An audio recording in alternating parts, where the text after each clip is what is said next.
ए series special manage किए हैं आप लोगों के लिए। साइंस और मैथ इन दो सब्जेक्टों में आपको फोड़ना है काफी अच्छे में।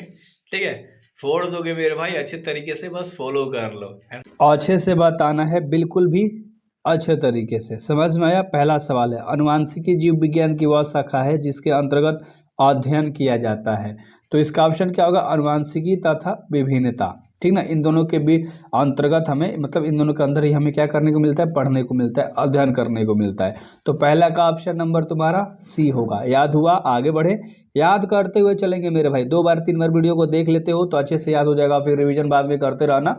बस वीडियो देख, लिखने की जरूरत नहीं है। पत्थरों पर प्राचीन जीवों के अवशेष चिन्हों को क्या कहते हैं? तो उन चिन्हों को हम लोग जीवाश्म कहते हैं। क्या कहते हैं? जीवाश्म। ऑप्शन नंबर सी सही होगा। अगला तीसरा नंबर का सवाल है तुम्हारा, किसी जीवाश्म की वायु का निर्धारण किया जाता है। तो उसका निर्धारण किया जाता है, इनमें से मतलब ऑप्शन कोई भी नहीं है मेरे भाई। ठीक है, इनमें से कोई भी नहीं, ऑप्शन दिया ही नहीं है इसका, तो इनमें से कोई भी नहीं होगा। इस तरह से तुम्हारे क्वेश्चंस देंगे, तो अच्छे तरीके से चीज़ें करते हुए चलनी है।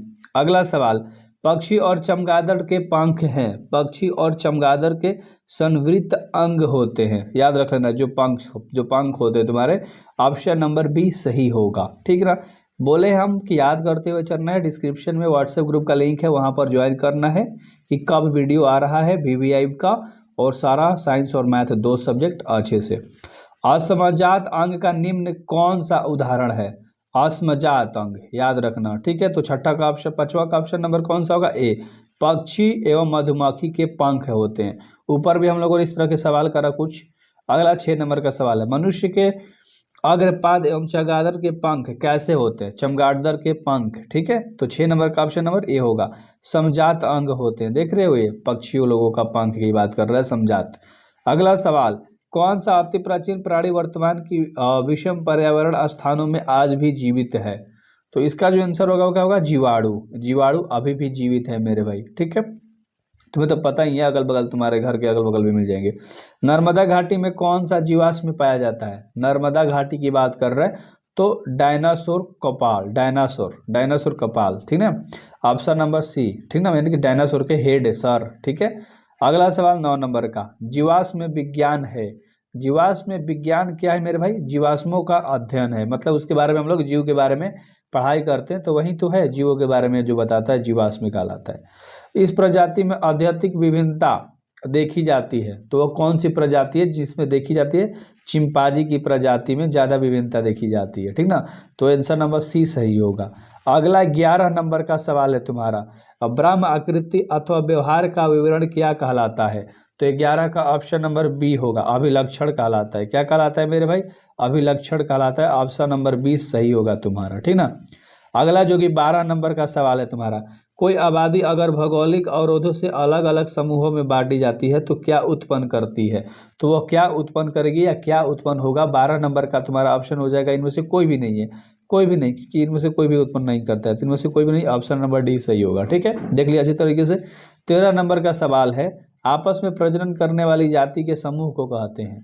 आपस में प्रजनन करने वाली जाति के समूह को हम लोग प्रजाति कहते हैं। ऑप्शन नंबर 20 सही हो जाएगा, प्रजाति। ठीक है, 14 नंबर का सवाल है, एक प्रजाति विशेष में वंशगत विभिन्नता उत्पन्न कर सकती है? तो 14 का ऑप्शन नंबर होगा उप प्रजाति। ठीक ना, ये उत्पन्न करती है, याद रखना, एक प्रजाति विशेष वंशगत विभिन्नता जो है उप प्रजाति उत्पन्न कर सकती है। ठीक ना, अगला सवाल है 15 नंबर का सवाल, डीएनए अनुक्रम में तुलनात्मक अध्ययन द्वारा किसी जीव के पूर्वजों की खोज क्या कहलाती है? डीएनए के माध्यम से जब हम लोग खोज करते हैं ना पूर्वज लोगों के, दादा परदादा लोगों के, तो वो क्या कहलाती हैं? तो 15 का जो ऑप्शन नंबर होगा तुम्हारा वो होगा आणविक गतिवृत्त कहलाती है। ऑप्शन नंबर ए सही हो जाएगा। ठीक है, अगला जो कि 16 नंबर का सवाल है, परिस्थितियों के कारण जिन जीवों मतलब आपस में परिवर्तन लाते हैं वह क्या कहलाते हैं? तो 16 का ऑप्शन नंबर होगा ए, अनुकूल। Option number A. ठीक है, अगला 17 नंबर का सवाल है,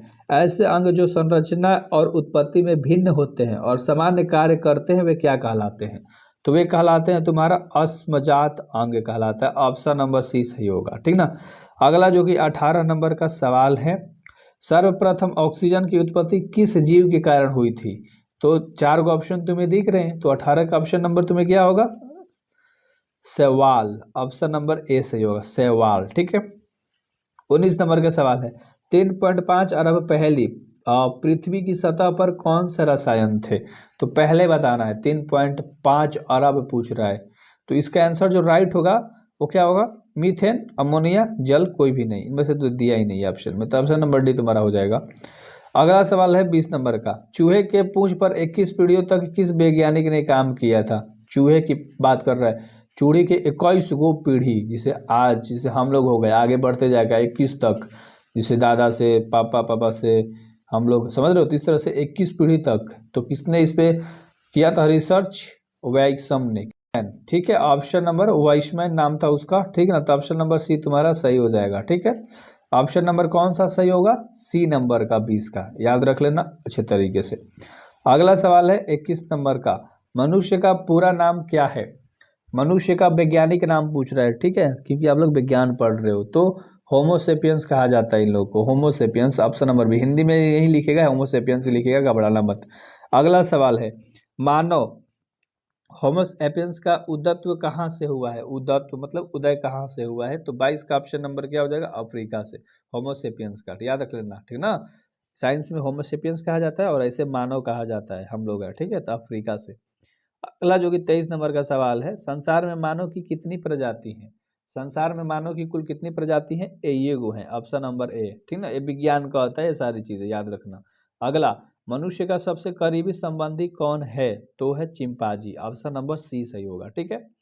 अगला सवाल जो कि 25 नंबर का सवाल है, कौन सा अभिलक्षण वंशगत नहीं है? नहीं की बात कर रहा है, तो इसका तो ऑप्शन नंबर तुम्हारा कौन होगा? बाल की प्रकृति, ऑप्शन नंबर डी सही हो जाएगा। 26 नंबर का सवाल है, कीटों के पंख और चमगादड़ के पंख किस तरह के होते हैं? संवृत्ति अंग, ये तो ऊपर भी हम लोगों ने सवाल करा था। 27 नंबर का सवाल है, मिलर एवं यूरो के द्वारा निम्न में कौन सा अणु बना था? ठीक है, किसके किसके द्वारा, याद रख लेना नाम, मिलर और यूरो के द्वारा, तो ये भी नहीं, ये भी नहीं, ये भी, इनमें से कोई भी नहीं बना था, ऑप्शन नंबर डी तुम्हारा सही हो जाएगा, ठीक ना। अगला 28 नंबर का सवाल है, अफ्रीकी मानव का सबसे निकट संबंधी है? अफ्रीकी की बात कर रहा है तो चिंपांजी, ठीक है, क्योंकि मानव वहीं से है तो उसका करीबी है चिंपांजी। ऊपर भी इस तरह से सवाल किया था, घुमा के दे सकता है। लिंग का निर्धारण हो जाता है, तो लिंग का निर्धारण होता है निषेचन के समय, ठीक ना, निषेचन के समय, ऑप्शन नंबर सी तुम्हारा सही हो जाएगा। अगला सवाल है, मानव में लिंग गुणसूत्रों की संख्या कितनी होती है? तो 2 गो होती है, ठीक है, कितनी होती है? 2 होती है, ऑप्शन नंबर ए सही हो जाएगा। एक्स और वाई पता है ना।